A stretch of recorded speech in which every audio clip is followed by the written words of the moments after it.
할렐루야. 사랑하는 열린문교회 성도 여러분, 지난밤도 주님 주신 은혜와 평강 가운데 단잠 주무셨습니까? 아침을 깨우는 말씀, 금요일 이 아침에 하나님께서 우리에게 주시는 말씀은 창세기 이제 마지막 말씀인데요. 창세기 50장 15절로 26절까지의 말씀입니다. 오늘도 창세기 이 마지막 시간을 통해서 하나님께서 우리 공동체에게 허락하시고자 하는 그 은혜들과 그 말씀들, 또한 이 요셉의 이야기의 가장 핵심이 되어지는 것은 하나님의 이 주권과 섭리라는 큰 어떤 주제 아래 결국에는 진정한 어떤 화해, 공동체의 용서와 그리고 화해를 이루는 이 이야기들을 다루고 있는데요. 오늘도 결국에는 그 형제들을 끝끝내 하나님의 이름으로 용서하는 장면들을 보여주고 있습니다. 오늘도 이 본문이 우리 공동체와 이 시대의 교회 가운데 어떤 의미를 주는지 함께 묵상하고 살펴보았으면 좋겠는데요. 매일 성경에서는 오늘 본문의 제목을 진정한 용서라는 제목을 삼았는데요. 근데 저는 오늘만큼은 이 매일 성경에서 지은 제목보다는 용서의 근거라는 제목이 더 어울리지 않을까라는 생각이 들었습니다. 왜냐하면 적어도 제가 볼 때에 요셉은 진즉에 벌써 진정한 용서를 그 형제들에게 베풀어 주었습니다. 우리가 요셉의 일생을 보아도 알지만 요셉은 늘 믿음의 사람으로서 조금의 흔들림 없는 성실함과 그 중심을 지켜왔었던 믿음의 삶을 살았던 것을 보았습니다. 그리고 이 이전에 이미 형제들을 하나님의 그 주권과 섭리를 고백함으로 분명하게 용서하였음을 보여주었습니다. 그렇기 때문에 진정한 용서가 이 마지막 장에서 이루어지는 것이 아니라 이미 이전에 그 믿음으로 말미암아 요셉은 그 형들을 이미 진정으로 용서했다라는 것이에요. 그럼에도 불구하고 오늘 또 그 용서와 또 용서를 구하는 모습들이 또다시 등장하는 이유는 요셉이 진정으로 그들을 용서하지 못했기 때문이 아니라 도리어 죄악을 저질렀었던 그들 마음 가운데 아직도 그에 대한 미안함과 두려움이 완전히 해소되지 않았기 때문이라는 것입니다. 그래서 오늘 15절부터 17절까지의 말씀을 요약해드리면 요셉의 형제들이 이제는 그의 아버지인 야곱이 죽게 되자 그 마음에 다시 두려움이 생기더라는 거예요. 무엇 때문이었어요? 이제 아버지가 죽었으니 요셉이 다시 이제 우리를 미워하고 우리에게 그동안 했었던 행악들에 대해서 갚으면 어떡할까라는 두려움이었다라는 것입니다. 그래서 16절 말씀에 그 두려움으로 인해서 요셉에게 당신의 아버지께서, 그러니까 야곱이 이렇게 이야기했다 하면서 이야기하는 것이 무엇이냐면 우리 형제들의 죄와 허물을 용서하라 이렇게 이야기했다라고 다시 한번 전하더라는 거예요. 근데 저는 아직까지도 이 본문에서 요셉이 눈물을 흘리는 장면이 어떤 의미인지에 대해서 오늘 하루 종일 한번 더 고민해 볼 것 같은데요. 17절에 너희는 이같이 요셉에게 이르라. 바로 야곱의 이야기라 형들이 이야기하는 거예요. 내 형들이 내게 악을 행하였을지라도 이제 바라건대 그들의 허물과 죄를 용서하라 하셨나니 당신 아버지의 하나님의 종들인 우리 죄를 이제 용서하소서 하매 요셉이 그들이 그에게 하는 말을 들을 때에 울었더라. 여러분, 그 이야기를 듣는데 요셉이 또 울더라는 거예요. 저는 이 본문을 읽으면서 아직까지도 요셉이 왜 울었을까 정확한 답을 내리지 못했습니다. 사실은 여러 가지 이유를 생각해 보게 되었는데요. 요셉이 그들의 하는 말을 들을 때 울었었던 이유, 한 가지 이유는 어쩌면 요셉은 그들을 용서하였지만 바로 그 용서의 근거는 그리고 하나님의 주권과 섭리를 인정함으로 당신들이 나를 이곳에 판 것이 아니고 하나님의 섭리로 인해서 내가 이곳에 온 것이고 결국에는 그로 인해 많은 생명을 살리게 되었노라고 하는 그 믿음에 의하여 그들을 용서하였고 그들과 화해했지만 여전히도 믿음이 아닌 인간의 마음에는 여전히도 그들을 향한 어떤 원망과 그리고 아픔과 상처들 그리고 미움들이 혹시 남아있었던 것은 아닐까. 그렇기 때문에 형들이 또 이렇게 용서를 구하는 모습을 보면서 예전에 그 쓴뿌리 내지는 예전에 그 감정들, 그 서러움들이 북받쳐 올라온 것은 아닐까라는 한 가지 생각이었습니다. 그러나 제가 혼자 묵상하며 생각했던 것은 요셉이 울었었던 이유, 제가 생각한 그 울음의 의미는 무엇이냐면, 왜 형제들은 자신이 이미 진즉에 그들을 용서했음에도 불구하고 그 용서와 용납의 의미를 이해하지 못한 채 오늘날까지도 두려워하고 걱정과 근심하며 살았을까라는 것에서 오는 측은한 마음과 형제들에 대한 긍휼의 마음은 아니었을까라는 생각이 들었습니다. 여러분도 오늘 본문을 보면 아시겠지만, 그리고 제가 아까도 설명해 드렸지만, 요셉은 진즉에 그 형제들을 용서해 주었었거든요.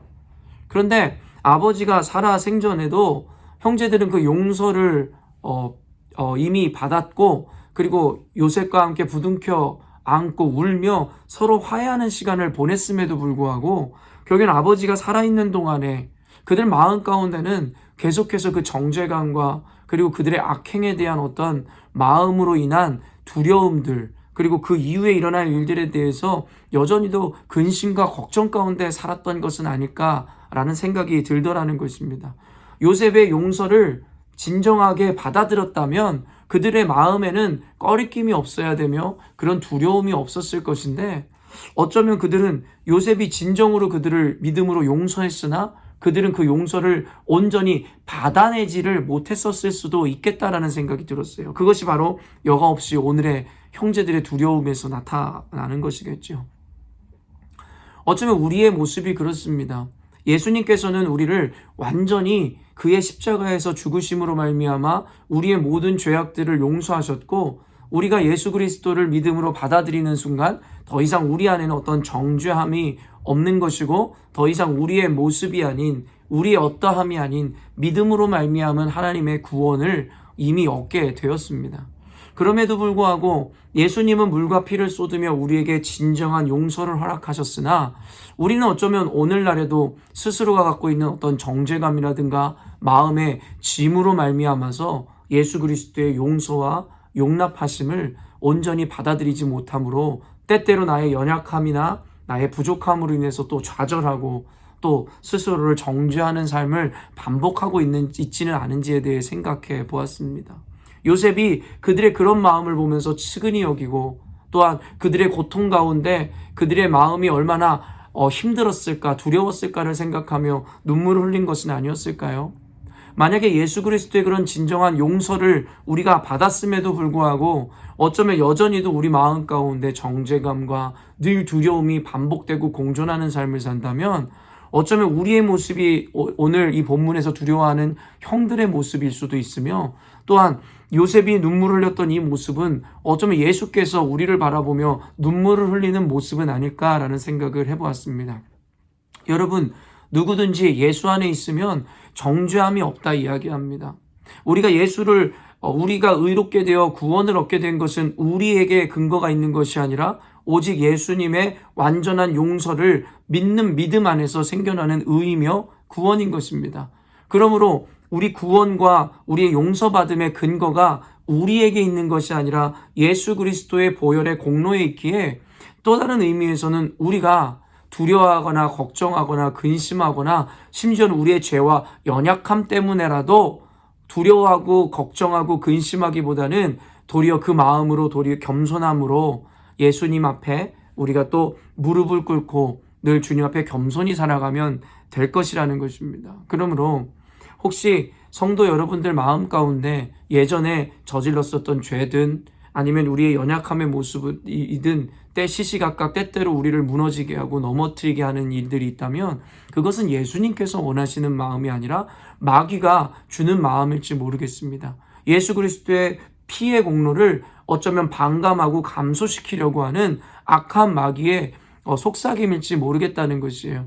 예수님은 저와 여러분을 완전히 용서하셨고 완전히 자유에 이르게 하셨습니다. 그를 믿는 믿음 안에 있을 때에 우리에게 주어지는 평안과 자유함이 바로 그 이유 때문이라는 것입니다. 그러므로 사랑하는 성도 여러분, 요셉이 진즉에 그 형제들을 진정으로 믿음으로 용서하였는데도 불구하고 그 형들은 그 긴 세월 동안에 그 용서를 진정으로 스스로 받아들이고 있지 못했는지 모르겠습니다.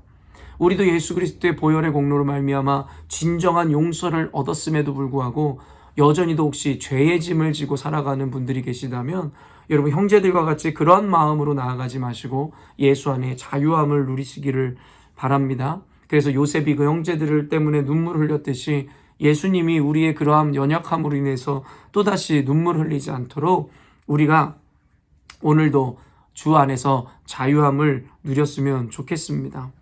그러면서 형들을 위로하는 요셉이 19절에 이렇게 이야기합니다. 요셉이 그들에게 이르되 두려워하지 마소서 내가 하나님을 대신하리이까. 20절에 당신들을 나를 해하려 하였으나 하나님은 그것을 선으로 바꾸사 오늘과 같이 많은 백성의 생명을 구원하게 하시려 하셨나이다. 사랑하는 성도 여러분, 우리가 때때로 다른 차원에서 또 나누자면 인간관계를 하며 살아가는 가운데 서로에게 상처를 주고 또한 상처를 받기도 하는 것은 너무나 당연한 것 같습니다.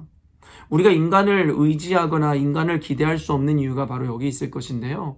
어쩌면 오늘의 친구가 내일의 적이 될 수도 있고 오늘의 적이 내일의 친구가 될 수 있는 것이 충분히 인간관계에서 일어날 수 있는 일들입니다. 그리고 인간이라는 존재는 그렇게 연약하기에 결국에는 인간은 신뢰할 만한 존재라기보다는 믿음과 사랑으로 신뢰해 주어야 하는 존재임을 우리는 시시때때로 느낄 수밖에 없다라는 것입니다. 그렇기 때문에 그리스도인들에게 하나님께서 말씀하시는 그 용서의 근거라는 것은 인간 자신 안에 있는 의도 아니고 어떤 이 옳고 그름의 문제도 아니고 하나님의 믿음 안에서 하나님의 주권과 섭리를 인정하는 믿음 안에서 주어지는 용서를 우리가 배워야 된다는 것입니다. 무슨 말이냐면 요셉이 형제들을 용서할 수 있었던 근거는 단순히 그들에게 옳고 그름을 따져 물음으로 그들에게 갚아주었기 때문에 오는 용서가 아니었다라는 것이에요.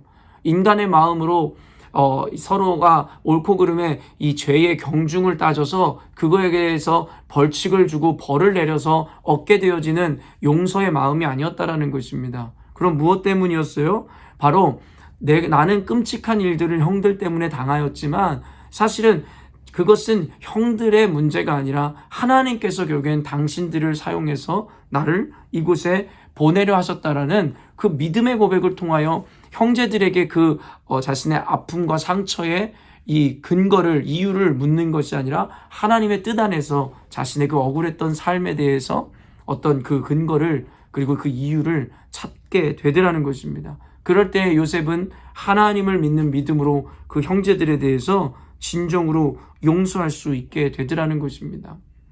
아까도 이야기했지만 사랑하는 성도 여러분, 인간의 만들어가는 공동체, 특별히 교회라는 공동체는 서로에게 상처를 주기도 하고 받기도 하는 공동체입니다. 물론 서로가 늘 사랑하고 신뢰하고 늘 상처 없는 공동체를 이룬다면 그보다 더할 나위 없이 좋은 공동체는 없겠으나 우리는 잘 알고 있듯이 그런 공동체는 이 세상에 존재하지 않습니다.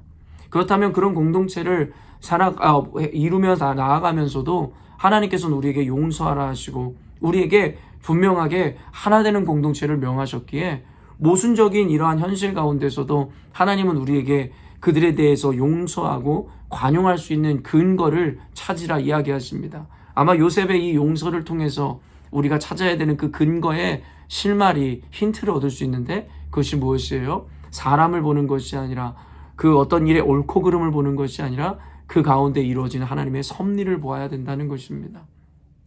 사랑하는 성도 여러분, 그러므로 그리스도인들의 삶 가운데 일어나는 어떤 어려움들과 아픔들과 좌절할 만한 상황 가운데서도 우리가 하나님을 기뻐하고 감사할 수 있는 이유가 무엇이에요? 빌립보서에서 이야기하는 감옥에 갇힌 바울의 감사와 기쁨의 그 근본적인 이유가 무엇이었습니까? 바로 함께 하시는 하나님, 또 그가 인도하시는 완전한 그 계획하심이 우리가 어떠한 환경과 상황 가운데서도 좌절하지 않을 수 있고 도리어 감사할 수 있는 근거라 바울사도 그리고 성경은 이야기하고 있는 것입니다. 우리 인생 가운데 교회 가운데 닥쳐오는 이런 어려움들과 그리고 이런 문제들, 눈으로 볼 때는 분명히 가슴 아픈 일이고 누가 보아도 좋지 않은 일이지만 그 가운데서도 한 단계 넘어서서 하나님의 뜻을 발견했으면 좋겠습니다. 현 시대 가운데 교회 가운데 일어나는 이런 악한 일들과 도리어 이런 비상식적인 일들을 통해서 하나님께서 우리를 통해서 또 우리 교회 남은 자들을 통해서 이루시고자 하는 하나님의 나라와 그 꿈을 바라볼 수 있는 영적인 안목을 회복해야 할 것입니다. 그러므로 믿는 자녀라는 그 호칭답게 믿음이라는 것은 보이는 것, 느껴지는 것을 따르는 것이 아니라 말 그대로 보이지 않고 느껴지지 않지만 신뢰와 믿음 안에서 살아가는 그 과정을 의미하는 것이기에 어쩌면 우리 눈앞의 현실이 암담하고 힘들고 그리고 인간적으로 볼 때는 어떤 용서하고 관용할 만한 어떠한 근거가 없다 할지라도 그 가운데서도 믿음으로 하나님을 붙잡음으로 우리 마음이 조금 더 넉넉해지고 그 가운데서도 도리어 평안과 자유함을 누렸으면 좋겠습니다. 이것이 바로 요셉이 형제들을 진정으로 용서할 수 있었던 용서의 근거였으며 요셉이 하나님 앞에 이렇게 쓰임받을 수 있었던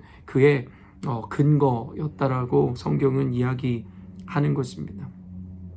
그러면서 24절에 요셉이 그의 형제들에게 이르되 나는 죽을 것이나 하나님이 당신들을 돌보시고 당신들을 이 땅에서 인도하여 내사 아브라함과 이삭과 야곱에게 맹세하신 땅에 이르게 하시리라 하고 이러면서 부탁합니다.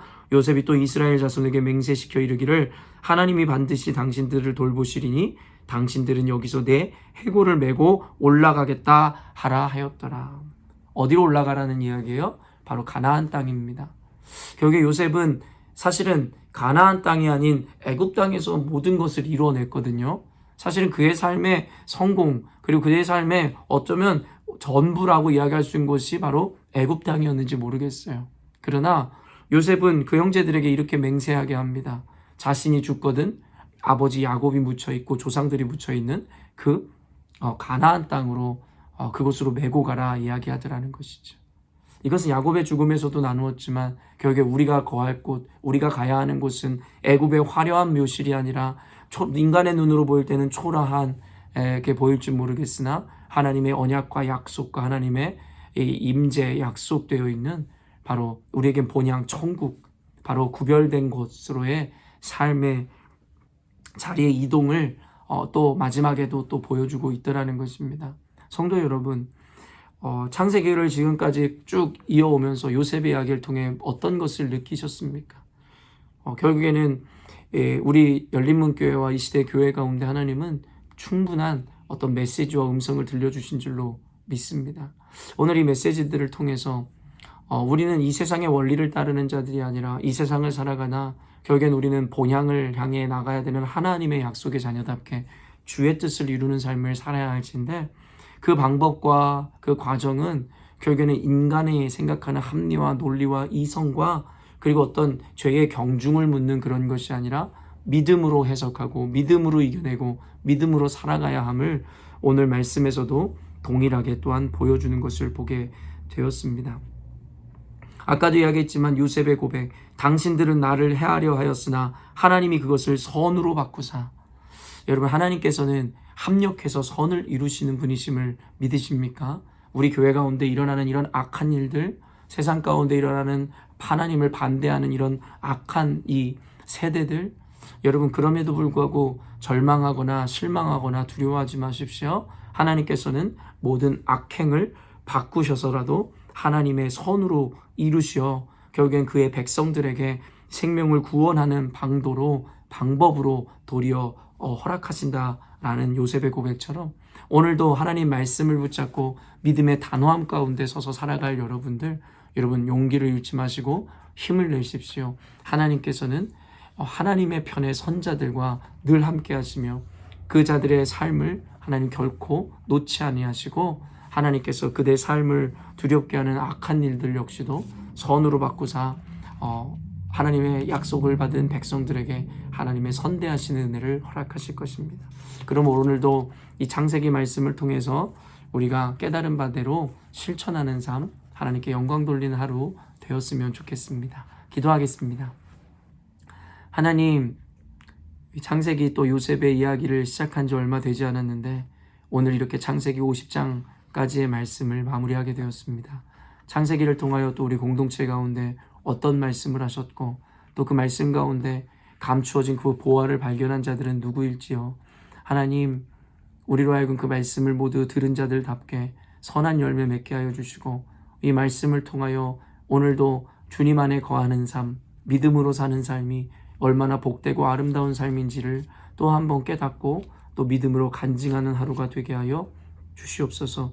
요셉의 평생을 함께 하셨던 하나님, 악도 선으로 바꾸시고 고난도 기쁨으로 희락으로 바꾸시는 주님께서 오늘도 열린문교회 성도들 하루의 삶 가운데 펼쳐지는 수많은 일들 가운데서도 그 모양이 어떤 것인지 관계없이 하나님께서 사랑하는 자녀들에게 가장 선한 것, 아름다운 것으로 허락하여 주시옵소서. 오늘도 그런 아름다운 하루를 주께서 허락하시고 베풀어 주심을 감사드리오며 예수님의 이름으로 기도합니다. 아멘. 사랑하는 성도 여러분, 오늘도 가장 아름답고 복된 하루를 맞이하였습니다. 오늘도 세상의 기준이 아닌 하나님을 믿는 믿음의 기준으로 오늘 하루를 살아내심으로 하나님께는 영광이요 여러분 삶 가운데는 풍성한 열매 맺는 삶을 사시기를 주님의 이름으로 축원합니다. 내일은 토요일 새벽 예배가 있는 날입니다. 모두 피곤하시지만 교회로 나와 말씀을 듣고 열정적으로 기도함으로 하나님의 나라를 또 하나님의 응답을 이 땅 가운데 임하게 하시는 축복의 통로가 되셨으면 좋겠습니다. 아침을 깨우는 말씀은 그럼 월요일 이 아침에 또 뵙도록 하겠습니다.